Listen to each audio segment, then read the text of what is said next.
오늘날 전 세계 곳곳에서 가히 광풍이라고 일컬어질 만큼 엄청난 열풍을 일으키고 있는 한국 문화는 기어코 세계 각국의 외교 방향과 문화 관습마저 뒤바꿀 만큼 지대한 영향력을 과시하고 있습니다. 특히 최근에도 호주의 싱크탱크와 독일 매체에서 한국 문화가 외교와 사회 분야에서 새로운 국제 기준을 만들어내고 있다며 이를 비중 있게 다루면서 국제사회에 큰 반향을 일으키고 있는 상황입니다. 지난 3월 21일 호주의 저명한 싱크탱크인 호주 전략정책연구소는 한국 정부가 전 세계 곳곳에서 거센 열풍을 일으키고 있는 한국 문화를 발판 삼아 지난 수년 동안 강력한 소프트파워 전략을 구사해왔고 마침내 이를 통해 한국에 대한 인식 개선에 커다란 변화를 가져왔다며 이를 비중 있게 소개했습니다. 그러면서 호주의 싱크탱크인 ASPI는 오늘날 한국이 세계적 수준의 소프트파워를 투사하는 데 있어서 그 이상을 달성했다고 보도했습니다. 이는 영화 기생충과 넷플릭스 시리즈인 오징어 게임을 비롯해 K-팝 밴드에 이르기까지 이른바 한류로 일컬어지는 한국 문화가 세계적인 성공을 달성함에 따라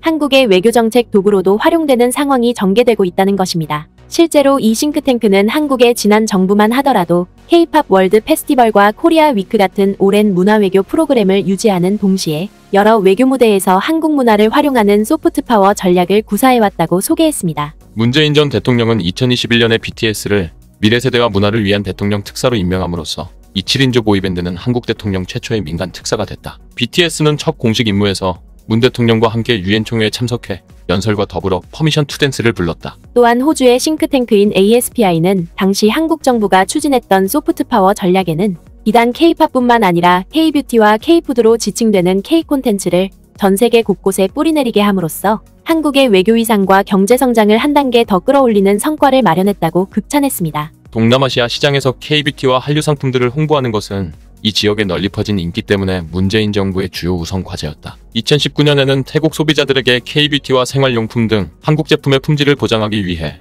문 전 대통령은 직접 브랜드 K 이니셔티브를 출범시켰다. 유명희 산업통상자원부 통상교섭본부장은 2021년에 한국과 캄보디아의 자유무역 협정 협상을 총괄하면서 캄보디아 내에서 불고 있는 K-뷰티와 K-팝의 엄청난 인기를 부각시켰다. 문재인 대통령의 연설은 그가 대통령 재임 기간 동안 K-팝과 K-뷰티 같은 문화 수출을 촉진한 이유에 대해 명확한 시사점을 제공한다. 그는 여러 차례 소프트 파워를 통해 한국의 국제적 이미지를 개혁하는 중요성에 대해 이야기했다. 전통적으로 한국은 미사일 실험을 통한 북한의 거듭된 도발의 형태로 빈곤 및 취약성과 연관되어 왔다. 이러한 국제적 선입견에 도전하기 위해 문재인 대통령은 한국이 국제 문제에서 중요한 역할을 하는 그리고 경제적으로 성숙하고 선진국으로 변화하는 것을 돕는 소프트 파워의 역할을 강조했다. 따라서 문 대통령의 외침은 근거가 없는 것이 아니었다. 세계 무대에서 한국의 소프트 파워 뒤에 숨겨진 경제적 성공은 분명하다. 2020년과 2021년 사이에 한류로 인한 한국의 수출은 1.5% 증가한 116억 달러를 기록했다. 또한 호주의 싱크탱크는 2021년에 넷플릭스가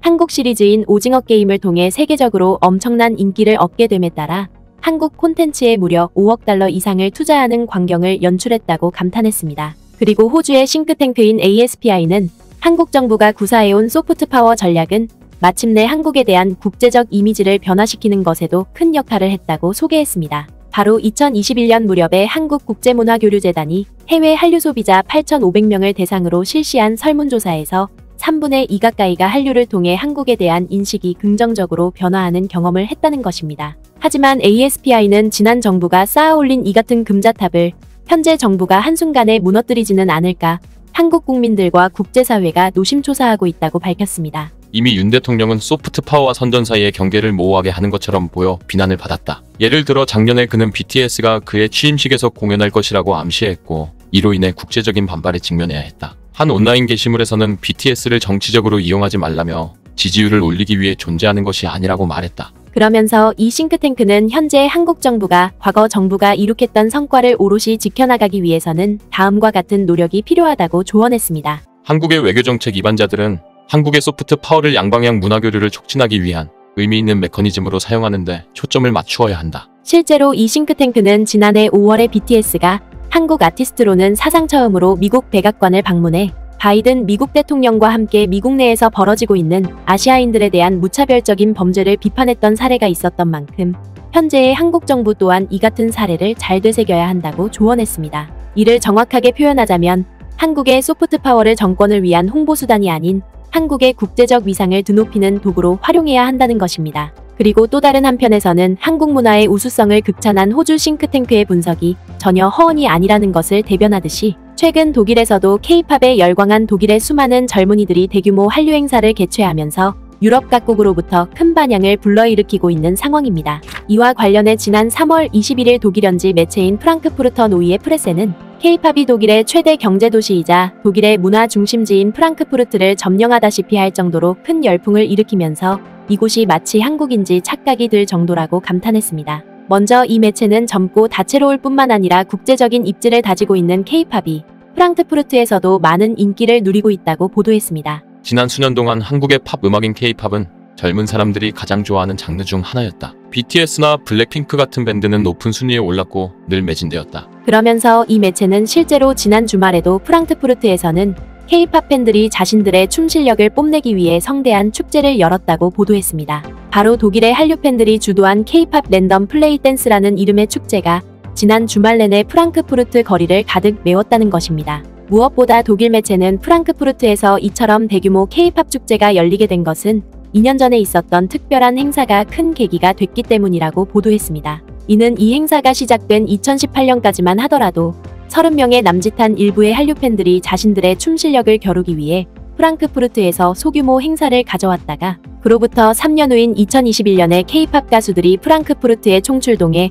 수만 명의 관중이 참석한 가운데 K-팝 페스티벌을 개최하자 이에 감격한 수많은 독일 팬들이 이를 해마다 기념하기 위해 대규모 행사로 발전시켜 왔다는 것입니다. 뒤이어 이 매체는 프랑크푸르트에서 해마다 개최되는 K-팝 랜덤 플레이 댄스에는 그 명성답게 뛰어난 기량을 갖춘 젊은이들이 독일 곳곳에서 대거 참여하고 있다고 보도했습니다. 기존 댄스 그룹이 개인곡을 선보이는 쇼케이스는 K-팝 댄스가 얼마나 많은 재능과 훈련을 필요로 하는지를 잘 보여준다. 젊은 팬들은 대부분 빠른 리듬과 복잡한 형태, 그리고 정교한 대열을 스스로 익히고 완벽하게 연습했다. 좋은 분위기와 신나는 춤 또한 많은 행인들의 발길을 멈추게 하고 이내 수백 명의 관객들이 화려한 극단을 관람하게 된다. 특히 독일 매체인 프랑크푸르터 노이의 프레세는 불과 10여 년 전까지만 하더라도 아시아권 문화에 좀처럼 곁을 주지 않았던 독일과 유럽 각국의 젊은 세대들이 이처럼 K-팝에 흠뻑 빠져들게 된 것은 바로 한국 문화가 서양 문화마저 압도할 만큼 세련되고 고급된 이미지를 구축해왔기 때문이라고 보도했습니다. 그도 그럴 것이 이 매체는 독창적이고 남다른 패션 감각에 더해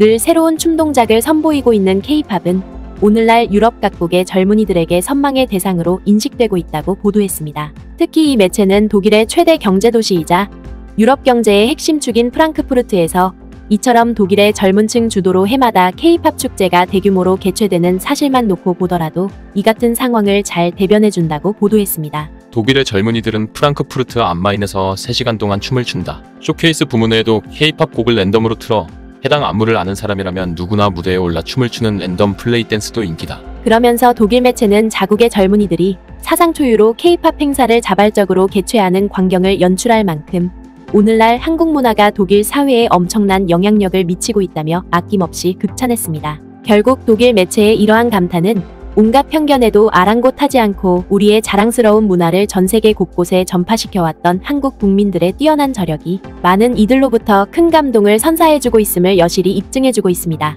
구네스북 영상을 재미있게 보셨다면 구독과 알림 설정 꼭 부탁드리겠습니다.